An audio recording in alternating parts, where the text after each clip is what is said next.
நைட்டியில் உட்காந்து யாரும் ப்ரொமோஷன் பண்ண மாட்டாங்க. வீட்டில் உண்மையிலே பசிக்குதுன்னு வாங்கிட்டு வர சொன்னேன். நான் சாப்பிட்டு எனக்கு கோவம் தாங்கலை, அதனால தான் வீடியோவே எடுத்தோம். ஏன்னா எந்த ரிவ்யூவரும் நைட்டியில் போட மாட்டாங்க. கரெக்டாக நான் நைட்டிலே போட்டிருக்கேன்னா உண்மையிலே வந்து வீடியோ எடுக்கணுன்ற இன்டென்ஷனே எடுக்கல. அவ்வளோ கேவலமாக இருந்தனால இந்த கொந்தளிப்பில் தான் வீடியோவே எடுத்தோம். அந்த பக்கோடா பாய்ஸ் அவர்கிட்ட வந்து நான் உண்மையிலே ஒரு கேட்கணும்னு நினைக்கிறேன். நீங்கள் ஊரில் இருக்க எல்லா கடையிலையும் சாப்பிட்டு ரிவ்யூ பண்ணியிருக்கீங்க. உங்கள் கடை பிரியாணி என்னைக்காவது ஒரு நாளாவது சாப்பிட்ருக்கீங்களா? 350 ருபீஸ் இந்த பிரியாணி ஒர்த்தான்னு கேட்டால் கண்டிப்பாக கிடையாது. 100 ரூபான்னு வேணால் நீங்கள் விற்கலாம், அதுக்கே ஒர்த்து இல்லைன்னு தான் சொல்லுவேன். ஏன்னா பீஸே இல்லை.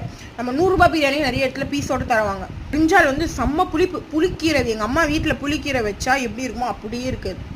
ஏன்னா ரைஸும் நீட்டாக இல்லை, உப்பு காரம் எதுவுமே உரைப்பே இல்லை, பீஸும் பெரிய பெரிய பீசஸ் இல்லை, கத்திரிக்காவும் நல்லா இல்லை, ரைத்தால தயிர் இல்லை, கூட ஸ்வீட் இல்லை. இதுக்கு மேலே எதுக்குங்க நாங்கள் 150 கொடுக்கணும்னு தெரியல. எனக்கு வேறு ஏதாவது நல்ல பிரியாணி கடை நீங்கள் சாப்பிட்ருக்கீங்க அப்படின்னாலும் அதையும் எனக்கு கமெண்ட்டில் சொல்லுங்கள், நான் போய் ட்ரை பண்ணேன்.